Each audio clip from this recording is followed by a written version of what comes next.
Kanjeng Hyang. Nuwun amit pasangkan mantabik sinabeta ing ila-ila tinebi nasiku dendhaning Bathara. Hyang, kowe Dwarawati kula pun kresna nyuwunaken wayah paduka. Nyuwunaken wayah paduka para Pandhawa. Hyang, ngaturaken sedaya kalpatanipun ingkang wayah para Pandhawa ingkang rikala semanten. Para Pandhawa kumawantun nandhingi kridanipun Kanjeng Hyang Premban Sang Maharsi Wara Bisma. Menawi saking menika Kanjeng Hyang wayah paduka para Pandhawa namung pasrah jiwa raga ngersa paduka Kanjeng Hyang ing Ngetal Kandha. Iki Astungkara Sidam Sekaring Bawana Langgeng pancen paratitis jeneng sira Putu Prabu Dwarawati. Priksa kalamunta pun kaki maksih sugeng. Rikala semana sira rakya midhanget apa kang dadi dawuh pangandikaning pun kaki. Wis jeneng sira para Pandhawa padha sumingkira ora perlu mikirake kelawan pun kaki Ngetal Kandha. Aku bisa netepake pribadi kapan baliku menyang ngayunaning Gusti. Nanging syarate aku gelem munggah marang loka baka kalamun aku wis weruh glundunge gembong-gembong ing Kurawa. Aku mung kepengin weruh wong angkara murka kuwi rubuhe kaya apa. Nah, wektu dene iki kaya wis marem tiasing pun kaki aku bisa nyumurupi marang kridane si Duryudana kang wis kasambuting Rananggana. Dadi pepiling yo nggih putuku para Pandhawa. Wong perang kuwi wengis, perang kuwi kejem wis jaman apa wae. Wis mandheka semene wae. Dina iki pun kaki minta pamit kondur marang loka baka syarat seranane. Pun kaki pujakna dahana pancaka munggah marang Kasidhan Jati.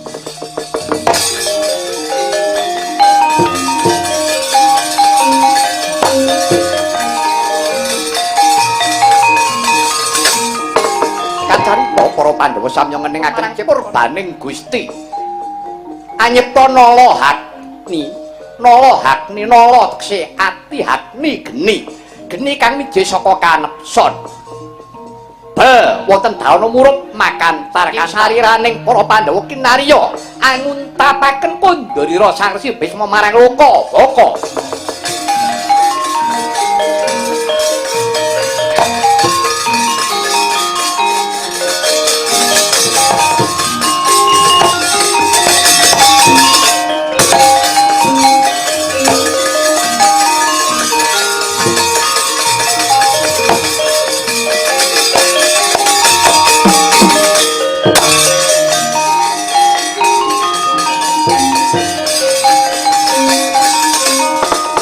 Samyaji wonten dawuh Koko Prabu Arjuna lan Perkudara wonten dawuh Koko Prabu Jredeg Kakang Wapa iki sih akeh panunggalane.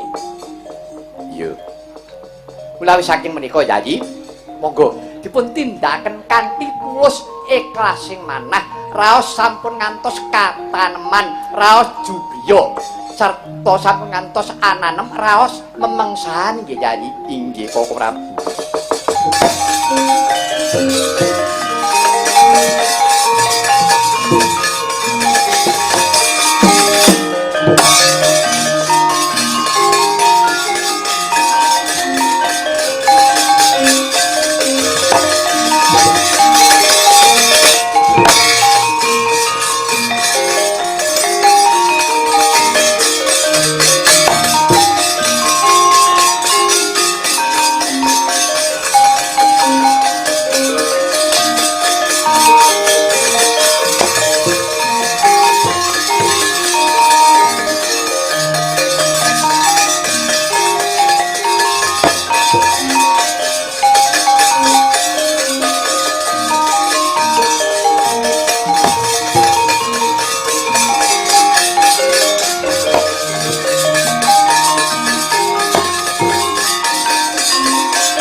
Werkudara. Iki kunarpane gurumu Begawan Durna. Sapa sing bisa nyampurnake kejaba Siadi tindakna jalaran? Kowe murid sing banget digegara lan ditresnani kelawan gurumu Begawan Durna. Ya aku sing nyampurnake.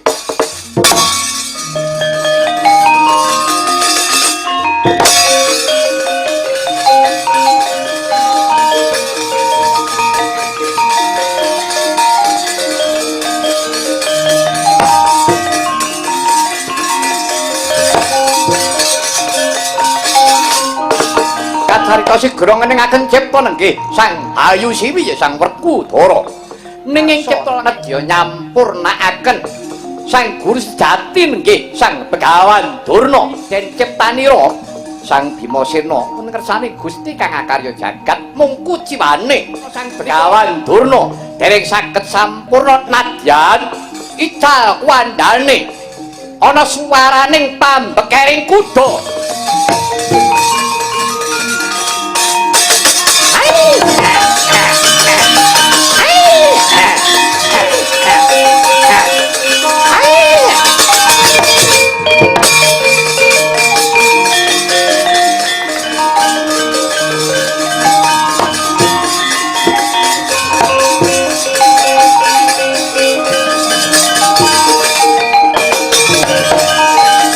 Apa Werkudara kok jegrek? Gelo rasane atiku. Gelo ning apa? Apa ora ketrima nggonku mangsa semedi. Nyampurnakake guruku. Nyatane Bapa Durna ilang tak kedhepake kunarpane. Aku guruku pambekering jaran. Piye Kresna kakangku? Aja kaget, Werkudara. Gurumu Begawan Durna durung iso sampurna kowe krungu pambekering turangga. Tegese arep dikaya ngapa nadyanta wis dadi kumara Begawan Durna kuwi mau isih ana sambung rapete karo kuda tegese karo jaran. Wah, kudu mengkono. Iya. Lah terus kepiye? Ora susah kowe dadak takon kepriye. Duwe lakon dhewe-dhewe. Bakale ana lakone Begawan Haswa Kumara.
Kunarpamu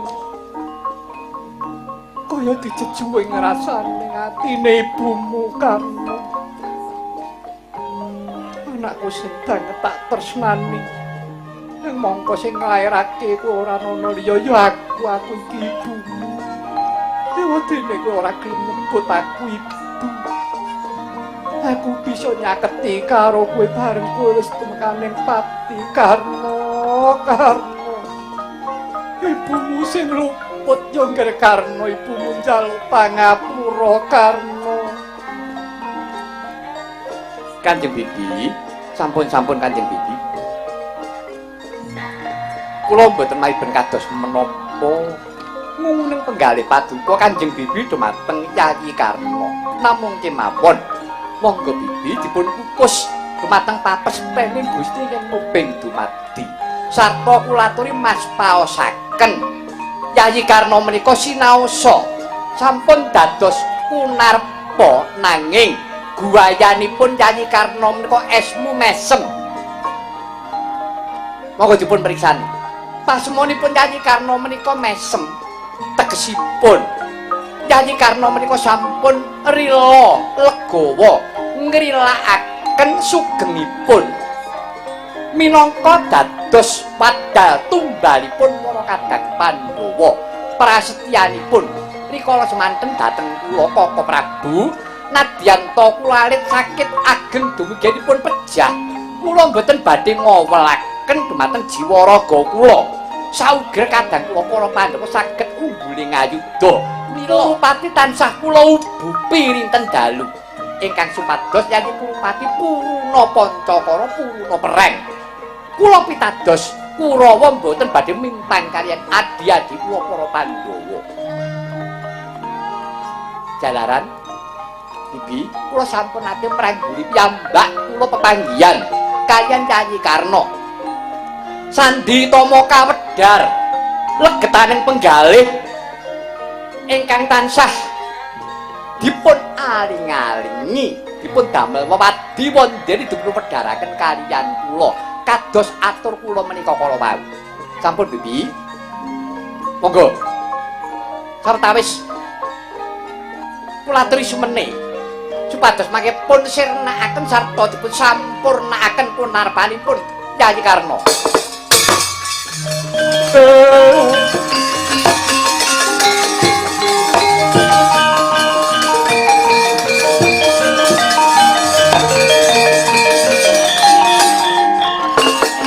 Kacaringa menengaken cipta nuwun marang purbaning Bathara. Rikala semana Sang Hyang Surya kaya surem prabane basan datanana dayaning panas. Sang Hyang Bathara Surya tumurun saking antariksa anyendal mayang konarpanira Sang Prabu Karna.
Mengkene ya Yayi.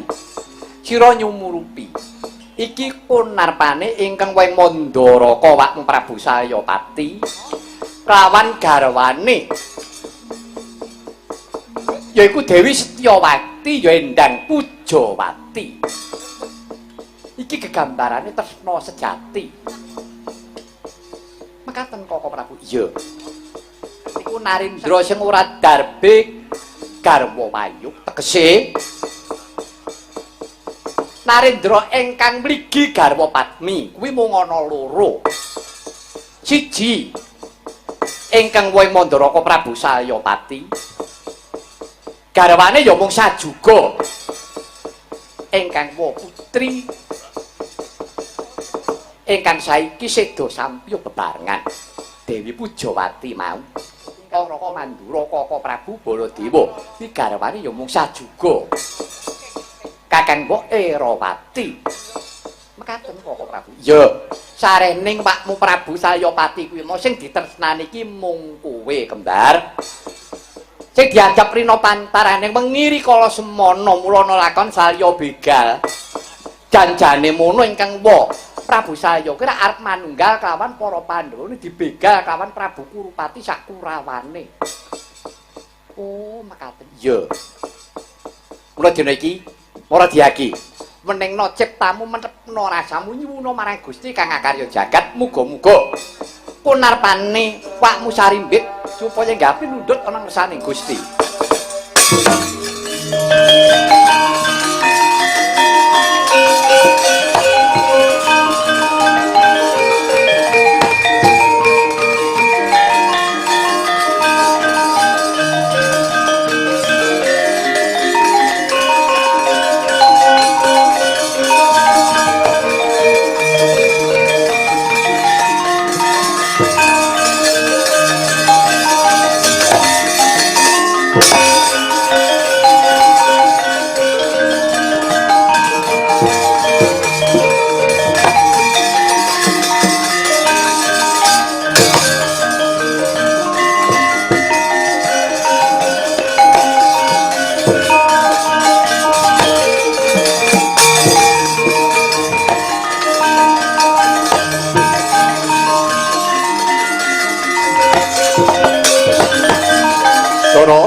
Iki mung kari siji siadi.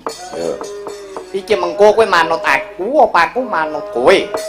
Wah, aku paripaksa manut karo kowe. Ya, yen to pancen siadi manut karo pun Kakang, yen iki mengko mlebu kraton, yen mengko mlebu kraton negara Ngastina ketemu wakmu Prabu Dastarastra, yen kowe arep dirangkul, iki mengko aja nganti kowe digepok kelawan astane wakmu Prabu Dastarata.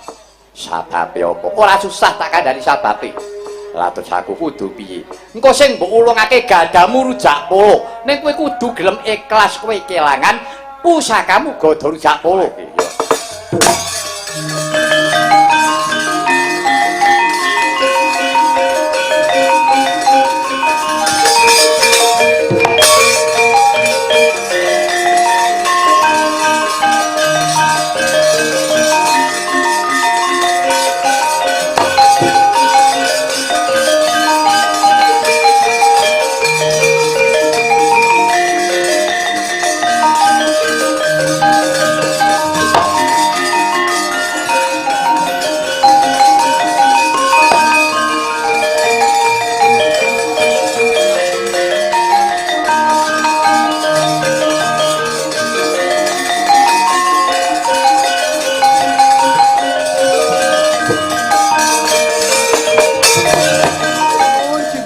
Kula sinuwun pepunden kula mangke prapteng delahan.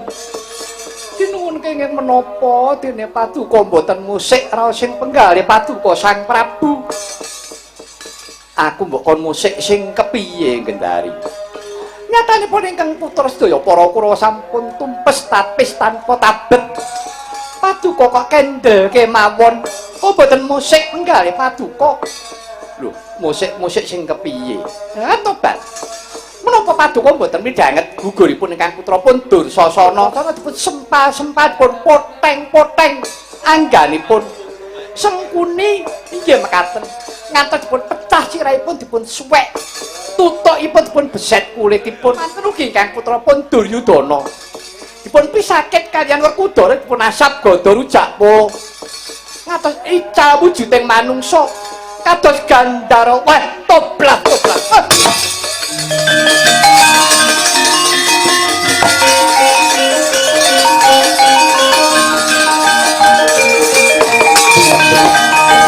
karpe dhewe.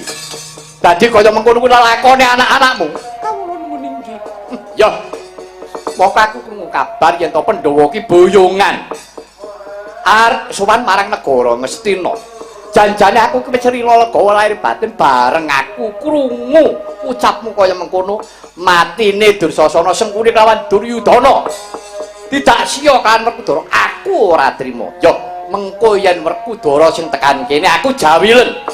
Aku jawilen tak sirnan tak belakne perkara si Puntadewa Janaka kembar Kunti aku sing duweni rasa tresna nanging yen to Werkudara tekan kene lebur tumpur tanpa dadi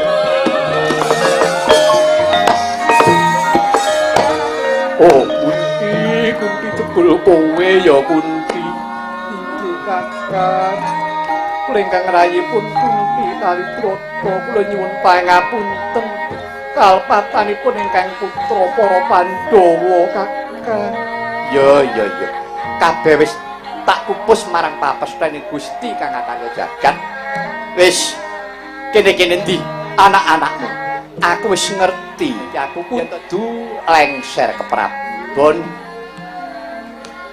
aku kudu ninggalake negara Ngastina. Aku wis rila lega. Kene-kene. Anakmu kabeh kon maju mrene aku tak ngrangkul siji-siji ya Kunti.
Kanjeng Prabu kula ingkang putra pun Puntadewa kula ingkang putra pun Arjuna kula pun Nangkula kula pun Sadewa pulun aku nggih ya Puntadewa Arjuna kembar wis sira ora luput sing luput kuwi mapanana kadang-kadang saka Kurawa mulane aku wis rila legawa lahir terus sing batin lan dina iki aku wis ngrilakake bumi Ngastina marang jeneng sira mboten Wa Prabu panjenenganipun Wa Prabu kedah ngayomi dumateng kula sakadang sinaosa kula lumebet wonten lebeting negari Ngastina nanging tetepa paduka minangka dados pepunden kula semanten ugi kula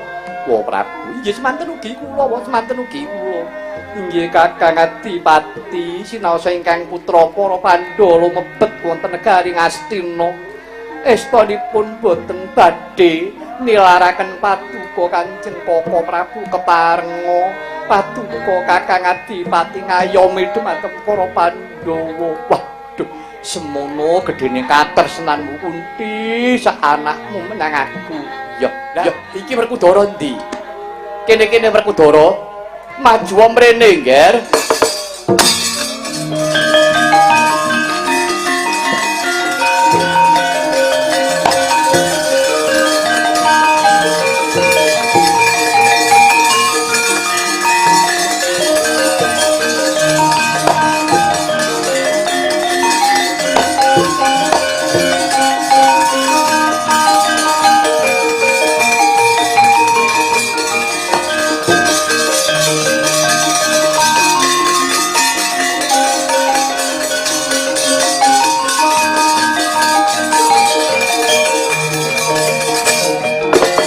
Kacarita Sang Adipati Desnorastra amung nganti pratanira Sang Werkudara ingkang kancam ingkang den incim karana nyirnakaken Sang Dursasana. Dalasan Patih Sengkuni miwah Prabu Duryudana sigra musus astanira kawistinga abang branang silebur sekethi nedya den tamakaken lawan Sang Sena Mulat Narendra Dwarawati.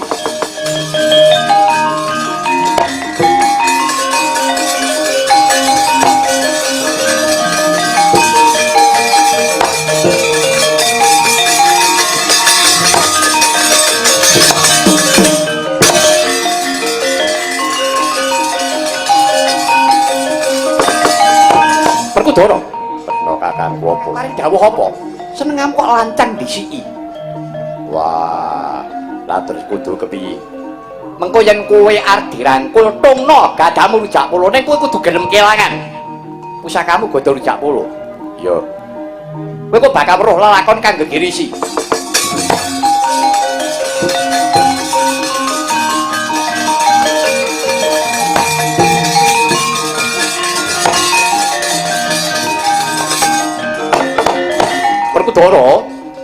Werkudara apa? Mriniya, Ngger. Mriniya aku arep ngrangkul karo kowe Werkudara. Mriniya, Ngger, aku kangen karo kowe Werkudara. Aja mikir hararinga. Pun wa bakal ngrangkul karo kowe. Ya, Wa Prabu. Kene-kene Werkudara. Mati kowe.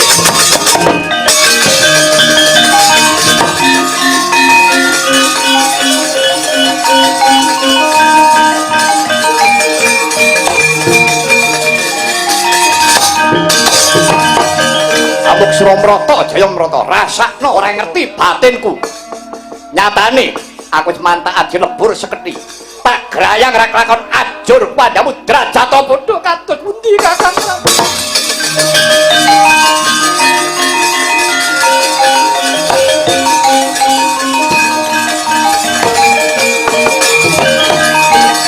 Kados pundi Kakang Adipati? Kados pundi? Lha ning apa? Werkudara mati kok mbok tangisi. Menika sanes Werkudara nanging nyatanipun ingkang ajut nang grayang menika gada rujak polo Kakang. Aduh mati aku.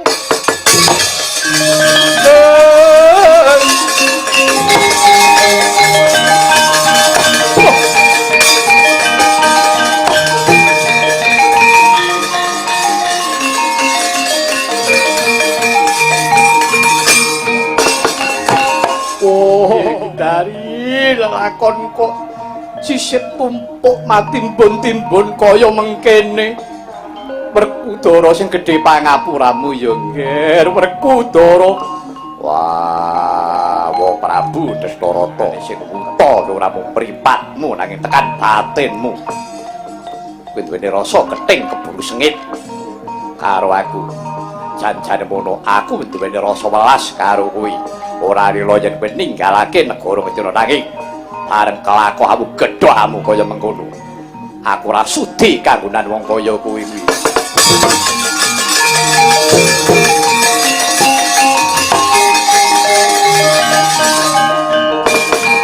Werkudara arep Kakang. Aja kaya mengkono ya Yayi. Watak Trasatwarga ora wengise kaya mengkono kuwi. Siadiri kala semana wis manunggal kawan pun Kakang yen to kowe rila legawa apa Prabu Dastarata minangka dadi sesepuh ngayomi karo para Pandhawa. Wah, yen pancen karepmu ngono aku sing minggat. Sing minggat Jiwa Dastarata apa Werkudara. Jalaran upamane yen aku ora ngrelakake Gandha Cakmala, aku sing lebur tanpa dadi. Kowe ora mbok pikir, Yayi kabeh Pandhawa ora susah mejang karo aku. Sing dadi bukti kelawan nyata. Wis nggih. Wis. Dewa Werkudara wis pancen aku ngrumangsani sakabeh kalumputan aku wis ora patut pundi aku wis nglenggono marang kalumputan iki wis gendari saiki negara Ngastina wis nggih wis mangsa bodho dina iki aku tak lunga separan-paran ya nggih wis aku mung njaluk pendongamu para Pandhawa muga-muga aku antuk keselamatan antuk karaharjan. Ayo, Gendari, ninggalaken negara Ngastina iki Gendari.